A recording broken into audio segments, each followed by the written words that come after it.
हे तुम्हाला दिसत असेल मित्रांनो, किती जबरदस्त क्वालिटीचं हे लेंडी खत आहे.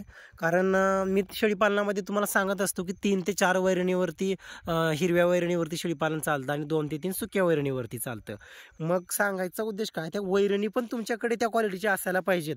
कारण असा खत घालून जर तुम्ही जर आता मेथी घास असो, तुमची सुबाबूळ वगैरे असो, जर तुम्ही जर वाढवले तर त्याच्यानं होते काय, चांगला न्यूट्रिशनयुक्त म्हणजे जबरदस्त चांगल्या क्वालिटीचा चारा शेळ्यांना भेटला जातो आणि ते खत पण चांगल्या क्वालिटीचं भेटतंय. आणि ते चांगल्या क्वालिटीचं खत जर आपण जर आपल्या रानामध्ये जर टाकलं तर त्याचं होतंय काय, वाढ थोडीशी सावकाश भेटन. सावकाश म्हणजे काय, की सावकाश भेटणार नाही, पण सांगायचं म्हणजे मला एवढंच आहे की तुम्ही व्यवस्थित आधी चारा नियोजन करा. चारा नियोजन म्हणजे काय, तर बऱ्याच जणांचं काय विषय येते, मी तुती, हातघास, शेवरी, सुबाबूळ, मेथी घास, दसरथ घास हे सर्व गोष्टी लावल्या आहेत शेतामध्ये, पण युरियाचा वापर करतो किंवा युरियाचा वापर कमी जरी केला तरी खत व्यवस्थापन माझं नीट नसेल तर शेळीपालन कुठेतरी चुकीच्या दिशेने जातं किंवा शेळ्या वेळेवरती माझावर न येणं, गाभरण न राहणं, परत परत शेळी माझावर येणं किंवा बऱ्याच काही अडचणी असतात जेणेकरून शेळ्यांचं वेत जे एका वेताचं चक्र असतं ते कुठंतरी विस्कळून पडत असते शेळीपालनामध्ये.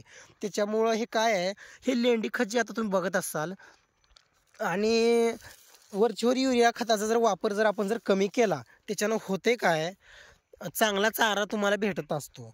आणि बघा आता तुम्ही हे सुबाबूळ आपण कट केलेली आहे, पहिली कापणी आहे आणि एकवितीच्या जवळपास हे बघा तुम्हाला दिसत असेल, ही एकवितीच्या जवळपास कट केलेला आहे. आणि आता सध्याला हे लाईटीचे तार ज्यावेळेस वडेल त्यावेळेस 100% आता ह्याला पाणी भेटून जाईल याला. तर बघू शकता आता तुम्ही हे. मग सांगायचं व्हिडिओमधून हेच आहे, चारे कमी असले तरी चालतात, पण कसं आहे, जबरदस्त क्वालिटी जबरदस्त पाहिजे चाऱ्यांची, मला हे या व्हिडिओमधून सांगायचं तुम्हाला. कारण उगाच युरिया खत टाकायचं आणि ते मग व्यवस्थित येणार नाही चारे वगैरे तुमचे.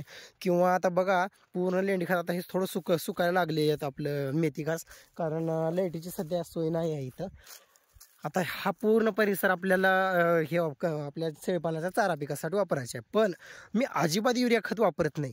जेवढा काही चारा आहे ते चारा चांगल्या गुणवत्तेचा आपल्या फार्ममध्ये तयार करणे हे पण तितकंच आवश्यक आहे.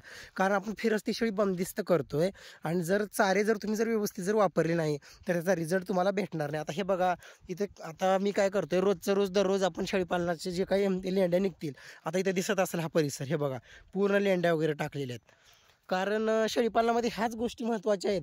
तुम्हाला बरेच चॅनलवाले सांगतात की चारा नियोजनामध्ये हे लावा ते लावा, पण ते वाढवावं कसं, त्याच्यामध्ये चांगली गुणवत्तेचा चारा, टॉप क्वालिटीचा चारा कसा उगवावा किंवा ते त्याच्यामध्ये कसे ते घटक येतात चांगले चांगले जे की शेळीपालनासाठी पोषक आहेत, ते कोणी सांगत नाही. तर बघा आता इकडं बघा तुम्ही 4G बुलेट. कारण माझं जे मेन बेस आहे, मी तुम्हाला व्हिडिओमध्ये सांगितलं 4 वैरणीवरती हिरव्या वैरणीती शेळीपालन चालते, पण त्या वैरणी पण तशा असायला पाहिजेत. तुम्ही लावचान वैरणी म्हणजे व्यवस्थित नसतील तुमच्या, उगाच पाणी देऊन जरी तुम्ही व्यवस्थित जर वाढ वगैरे झाली नसेल, तुम्ही शेणखत लेंडी खताचा जर वापर करत नसाल, तुम्हाला रिझल्ट भेटणार नाही. त्याच्यामुळं आता बघा हे पूर्ण लेंडी खत तुम्हाला दिसत असेल, हे बघा लेंडी खत, हे बघा हे आपलं सोनं आहे असं तुम्ही समजून चला शेळीपालनातलं. कारण बघा लेंडी खत पण त्या टॉप क्वालिटीचं आहे, त्याच्यामुळे व्यवस्थित वाढ पण होत असते, काही अडचण नाही. तर व्हिडिओमध्ये हे सांगायचं होतं की आपली चारा वैरणी व्यवस्थित ठेवत चला. तिकडे बघू शकता आता बनीम पण आपली क्लिअर झालेली आहे.